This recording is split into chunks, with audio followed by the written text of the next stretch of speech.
It's never too late. And I got to admit, I can't really do everything I used to do at age 90. Because honestly, when you start a business, it's not a 40-hour week job. You have to be willing to work. I just knew that I had a good idea and I knew I could help a lot of people. But I ran into big hurdles too. But you just have to overcome them. Hey there, my friend. Before we get into the episode, I wanted to pop in to let you know that you can now subscribe to the Second Act Success newsletter to get weekly emails with info on the latest episodes, blogs, and advice on moving towards your second act. Head on over to secondactsuccess.co to sign up. Now let's get on with the show. Are you at a crossroads in your career or in life? Well, don't worry, because life's next chapter is waiting. This is the Second Act Success podcast. I'm your host, Shannon Russell. I'm a television producer, turned boy mom, turned business owner, podcaster, and career coach. If you are looking to start a new career or begin a fresh chapter in life, then get ready to be inspired with stories of women who have done just that. We will share advice and offer steps you can take to help figure out what your true calling in life really is. It is time to shine, so let's turn the page and get started. Welcome to Second Act Success.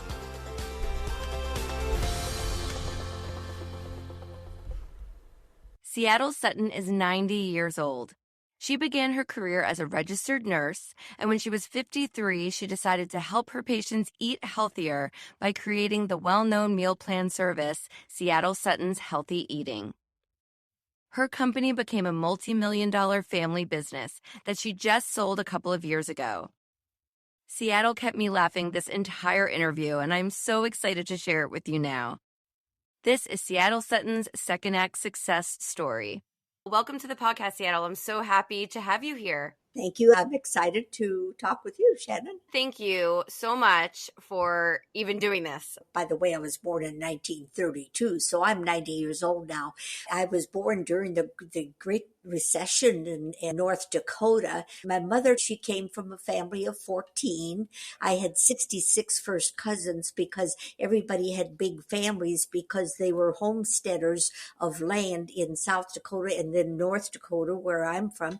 I have 5 children, 14 grandchildren, and I have number 21 great child on the way. Oh my gosh, bless you. That is so amazing. So Seattle, I'd love to start with you just telling me about your journey as a registered nurse. When did you decide that you wanted to go into nursing? I knew from when I was like 3rd grade, we got like one gift for Christmas, and it was a little nurse's kit. Because my mother said to me, oh, I would have just loved to have been a nurse. And then I guess in my head, I thought, well, maybe I want to too, So Yeah. I just followed that dream. You got your idea about nursing from your mom. You might not have known that that was a possibility for you. My dad had 2 years of high school. My mother only went through 8th grade. And my dad, he moved us off the farm. My dad's side of the family, they liked business. So my dad decided we should move into the little town of Gackle. And he became mayor of this little town. And he started a farm implement international harvester business. So with 2 years of high school, he started that. And he started a Standard Oil filling station and a car dealership selling Chryslers and Plymouths. And guess what? My mother, with her 8th grade graduation, did my dad's bookkeeping. All these different companies taught her how to do the bookkeeping for all these businesses. What a wonderful lesson. And then you went to college. So how did you get that opportunity? Did they want that opportunity for you that they didn't have?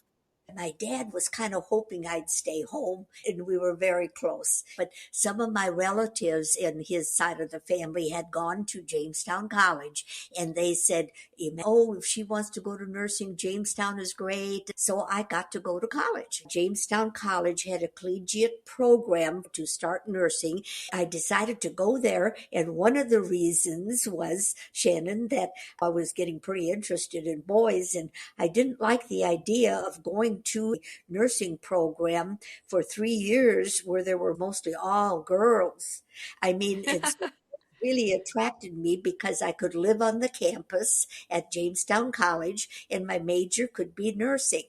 And so in 4 years, we received our RN and our Bachelor of Science degree. And I loved my freshman year there because I became a cheerleader for the Jamestown Jimmies. And I was in a play and I was in the chorus and I was in the band.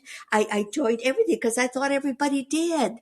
But after the first year, I realized that, oh my gosh, I can't do any of that because we had to go down the hill to the hospital and we had our clinicals. They sent us to Cook County Hospital for our third year in Chicago. It was during the polio epidemic, actually, in 1953. What an incredible learning experience for you nursing students.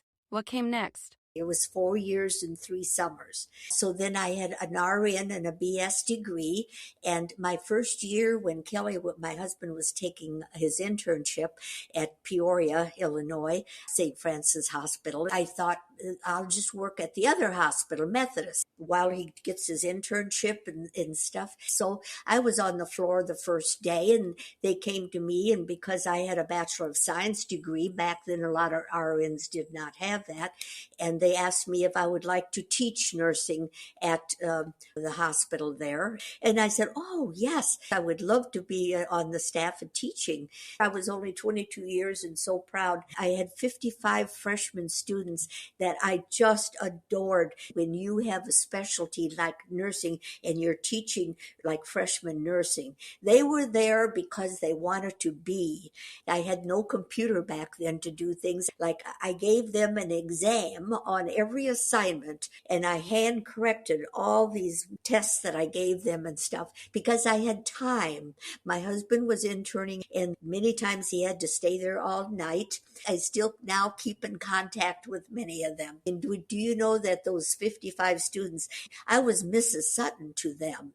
But they finally realized that, hey, that's Seattle Sutton of Seattle Sutton's Healthy Eating. So when they realized that, they said, oh my gosh, we found you. Would you come down to our 60th class reunion? So I did. And it was a special function they had for all graduating nurses. They said, you influenced us for the rest of our lives. What a nice reunion, Seattle. They wanted to meet with you. They wanted to see you after 60 years. They wanted to visit my manufacturing facility of Seattle Sutton's Healthy Eating because they had heard so much about it. So they came up to visit me several times. Wonderful. Oh, teaching your students must have really taught you a lot during that time, don't you think? Oh, it did. I put my heart into because I loved them. I wanted them to learn everything, and they did. They were so great. So then you moved with your husband to Wichita, Kansas, and that's where you started your family? My husband was deferred from being in the service for 2 years during the Korean War. So we had to go to Wichita, Kansas in the Air Force. And then we started our family. We moved to Marseilles, Illinois in 1957. I was real busy. I had 5 children in 7 years. I really couldn't even leave because my husband was making house calls. So I wasn't like most women. They could take off and take a break and go shopping at the grocery store. I could not do that. As they got a little older, he would take 1 or 2, and that was a break for me. And he would take them with him on house calls to carry his bag. And they loved it, and the patients loved it. You deserve that free time. My husband, we would wait for him when he was in family practice, and he delivered about 2,000 babies, and there were no specialists at Ottawa, the hospital where he was on the staff. So he did everything, and he loved family practice because he loved, like in Marseilles and Ottawa area, he loved knowing who's related to whom and the whole family. We built a new medical clinic in Marseilles, and the only thing he really was very concerned about was he said, I want my examining rooms big because sometimes they bring the whole family and I get to meet the whole family and stuff. And so that's what he got. And it's still there. It's owned by another hospital now. It sounds like he was a really well-respected physician in your community. Did you work with him at all yet at this point? Back in 1969, I said, Kelly, I've been thinking about coming to help you at the office. And he said, I was just thinking that that would be great. And so I decided to go help him in his medical practice. I learned everything I could from reading medical economics and things, and I got him incorporated, and I got a profit sharing plan set up, and I ran the office, and it was really fun working together. Being a nurse helped, and also that I was interested in the business part of accelerating all that. It seems to me that you and Kelly were both such great partners, both at home and in the office. Whether it was socially or just working or whatever, I enjoyed him and he enjoyed being with me more than anybody. You two really had such a special marriage and a special business partnership as well. That's so lovely to hear. When my husband was very sick, and he is deceased now for 8 years, we miss him terribly. The whole family does.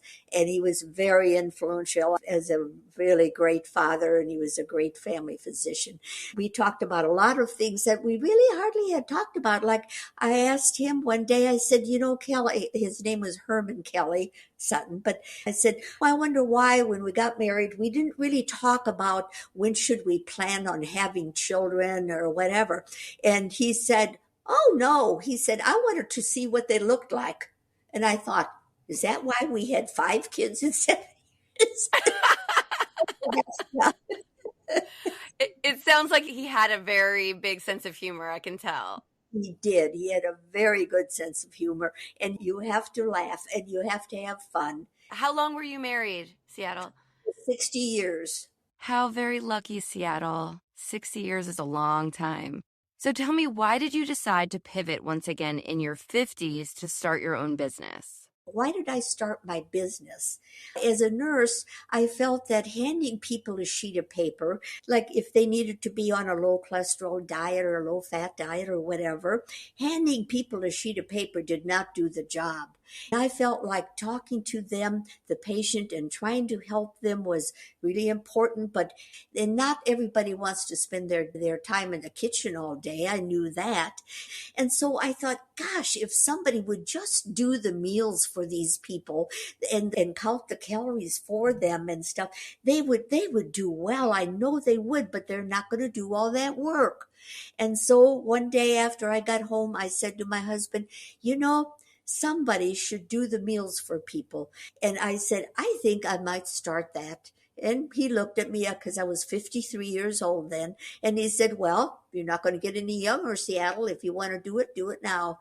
And he was always supportive. He let it be my business. I rented space from a local caterer and started that. It eventually proved that Seattle Sutton's Healthy Eating was everything it said it is, low sodium, low fat, low cholesterol, freshly prepared meals, including salad and fresh fruit. Meals were fresh, delivered to your door twice a week. And I used my name in it because it was so unusual, Seattle Sutton Healthy Eating.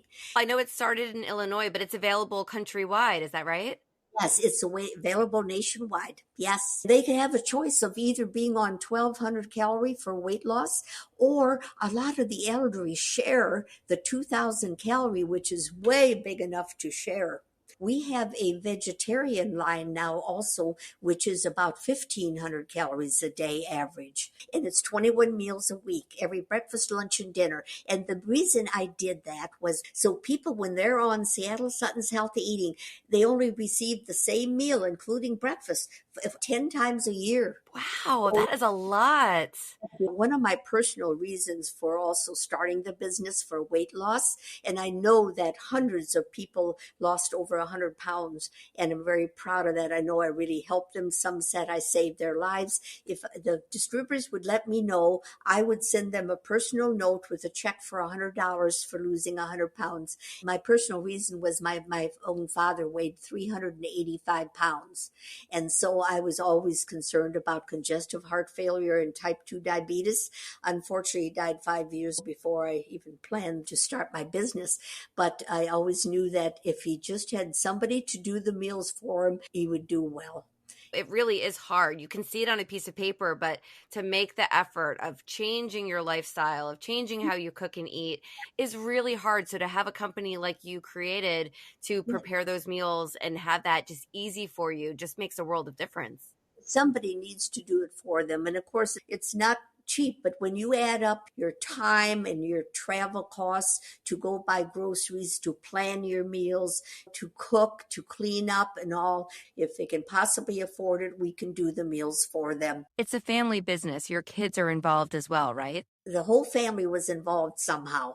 Peter, who was an electrical engineers in California, he did payroll, and Chris, the oldest son, was very good at diagnosing things that financially we should do and whatnot. He was a big help. My oldest daughter, Paula, was at Baylor Hospital for 22 years, but she wanted to get involved with my business, and she loved nursing, and she was an excellent nurse. And Ruthie was mostly a heart specialist as a nurse, and then Sarah was a pediatric nurse. But as they retired, they knew they were still helping people in nursing if they joined my business. My three daughters were much help. So it was a family owned business.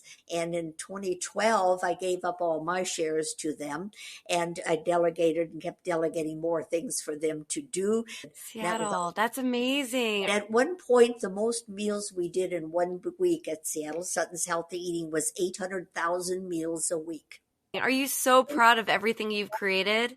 I actually invested $1,000 to begin with. I never borrowed money to do the business. So I invested $1,000. And at one point, the highest annual gross income we had was 27 million. Wow. So I did that with $1,000. So yes, I'm real proud. And when anybody asks me, gosh, I have an idea too, I just don't know if I should do that. My advice is, if you have a dream, pursue it. Even if you fail, so what? I mean, you can go back to work or take more courses or whatever. So go for it. Go for it. That's such excellent advice. You must get asked a lot to speak about your multi-million-dollar business. I love giving talks to Chamber of Commerce and Rotary clubs and wherever, or be on radio and TV. And I would, mention my business and all. But when I was asked to speak mostly about entrepreneurship, I said, the thing is, if you think of anything that you want to do, I said, pursue it.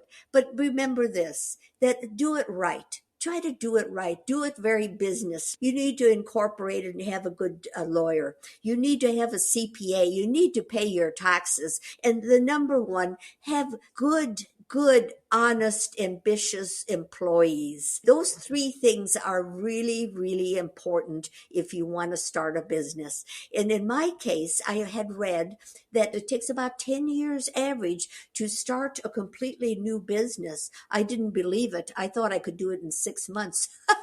But I'm an optimist. And even though that wasn't possible, I remember about 2 years after I started the Seattle Sutton Healthy Eating, and a hard time meeting the payroll. And I thought, will I ever really? And I finally started making a little money. And the first thing I did before I ever took a profit, and it was like several years later, I gave all my wonderful employees a raise. I gave them a raise before I ever took a dime out of the company. I mean, after all, I was still helping my husband and being paid by that corporation, and he was doing okay. Really, he had a nice big practice. So I was fortunate to be able to do that. And then when I started the business, I didn't want to charge too much because I just wanted to prove that the Seattle Sutton Healthy Eating works. I just wanted as many people as possible to experience, and we had no contracts to sign. I kept it really honest. You were at the point in your career as a nurse working with your husband that you Yeah, could have retired. And instead of retiring, you right. decided to open an entire new business. Yes, and I still, during that time until 1991 when he retired, I was still helping him at the office. I would be up at 4 a.m. and go see how they were doing and then run back. When you love what you do, The whole key is you shouldn't fret over the little things. They're not so important. What's really important is, other people and your friends. And the more you can do for other people or enjoy them, the happier you are. So I have a good time. And starting Seattle Sutton's Healthy Eating was making you happy, and you surrounded yourself with people that you wanted to work with, right? So it was a enjoyable venture for you, and it just so happened to be extremely profitable as well. Yes, it ended up. Yeah. And I really never, I honestly never did it for that reason. I just knew though that somebody should be doing the meals for people. When we got to selling the business, we decided we got to take a break and we're going to sell it. We all agreed. We had big venture capitalists interested in buying Seattle Sutton's Healthy Eating. And I even had the letter of intent, which I read and I thought, oh my gosh, I could see things that they're put in there that if they fail, they're going to blame us for not training right or whatever. I could see that. I picked up the phone and I had always wondered, why didn't some registered dietitian do what I'm doing? Because I've always had a lot of respect for registered dietitians. They really learn the science of nutrition.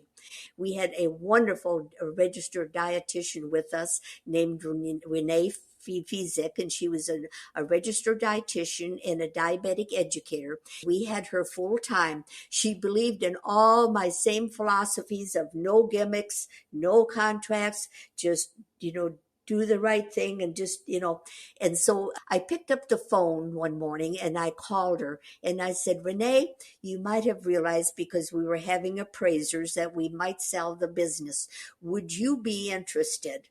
There was a little pause Oh. and she said, yes. She said it like that. Yes. And she never veered from that. I asked her why the little pause, and she said it was because she just knew that she was pregnant with her second child, and she thought that might make a difference. And I said, oh my gosh, congratulations. We all lived through the children, and that's wonderful. And yes, you could do it, Renee. We sold the business to her instead of some venture capitalists. So you kept it in the family with her. She'd already known you and your staff and everyone. She never changed the name. It's still Seattle Sutton's Healthy Eating, and the website is still the same. If anybody wants to really see our menus and all that, our freshly prepared meals, it's seattlesutton.com. And by the way, I'm still on the meals, and I've never stopped in 36 years. I never had a chance to go out to lunch with my friends or anything like that either. So now, after my husband retired and all, and now that I've sold the business, oh my gosh, I'm out for lunch or out for dinner and stuff. So I just get a half a week. So I don't have to shop or cook. It's delivered to my door. And it's really healthier than anybody could cook on their own because of the variety and the sodium restriction. And you eat healthy, and wow, you are amazing at 90. Wow. You sound so healthy. My friend said, I want to go to Vegas in March because our bridge players were going and my family was meeting with me because they have to help me when I invite people.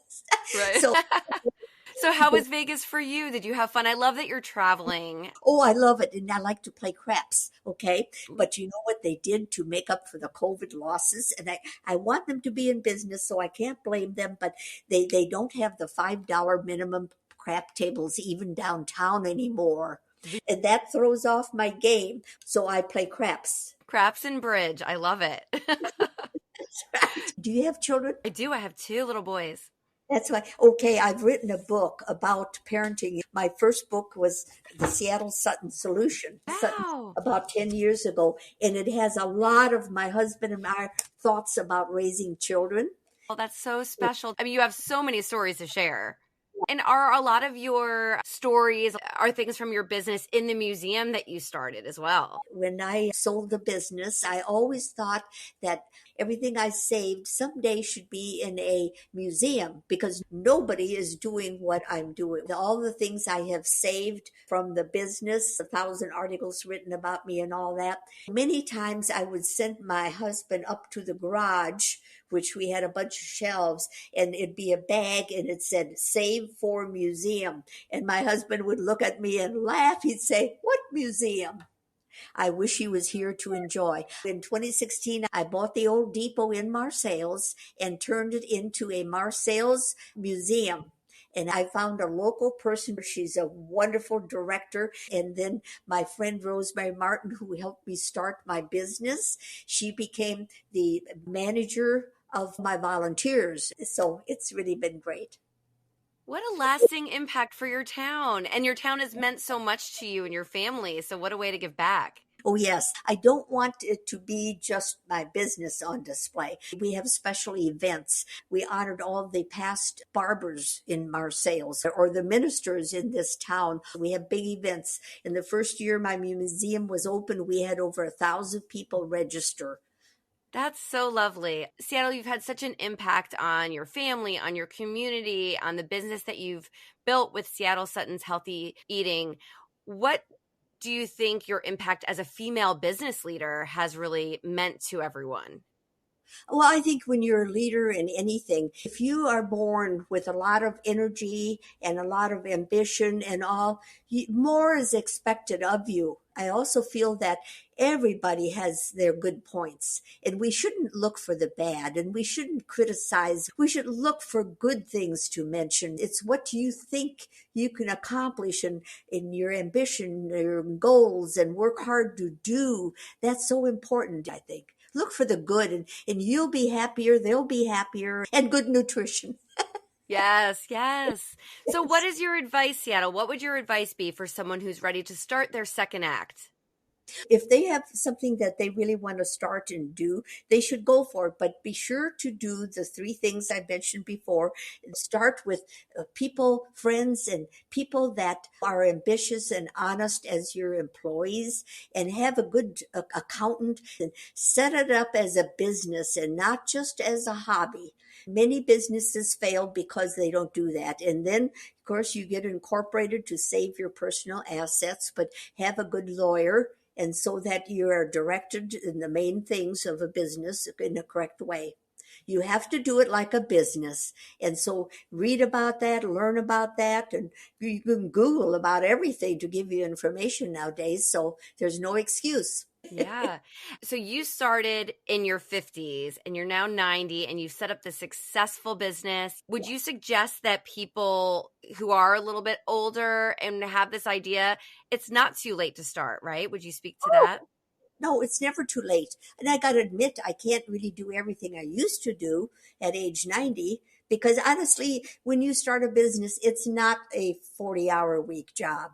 You have to be willing to work. I just knew that I had a good idea, and I knew I could help a lot of people, but I ran into big hurdles too, but you just have to overcome them. So I really sold the business. I guess I was 87, and I was still working, like handling many of the things. I had not delegated everything to my children. The biggest joy I had is talking to potential customers on the phone and finding out what their goals are and being available to people. My distributors could call me personally.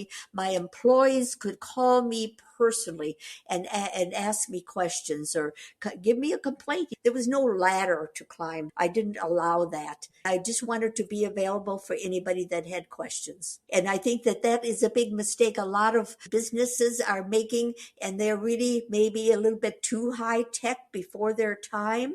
And if they do go into that, like I knew our business was really great for the elderly people, that they had a choice of going to a nursing home or have their meals prepared for them. We saved many people $15,000 a month. We saved them that by staying in their own home because they didn't have to shop, cook, clean up, and they were eating healthy.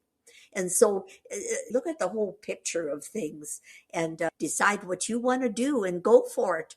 And just love people. That's you and your beautiful heart that is saying that, Seattle, because you really are such an inspiring, loving woman. And it's been so amazing to get to hear your story. I am so honored that you took the time to chat with me for this podcast. I really am. I love it. I'm so proud that you asked me. And I just love it, Shannon. You do such a good job of asking questions. I'm very inspired by you, Seattle. Thank you so Cool. much for all Cool. that you've done and Great. It was lots of fun. still going strong at 90. Seattle Sutton is such a special person, and I am so grateful to have shared her story with you. Seattle shared fantastic advice with us today, including the importance of setting up your business the right way at the start, hiring ambitious employees and treating them right, and following your dreams at any age. Let us all be as outgoing as Seattle when we are in our 90s. To learn more about her, go to seattlesutton.com. If you were inspired by this episode, please leave the show some love by following Second Act Success wherever you enjoy your podcasts. You can also support the show by sharing with your friends. Take a quick screenshot of your device right now and text it to a friend. Your support means so much. We'll be back again next time with more advice, guidance, and inspiration as you move along your road to Second Act Success.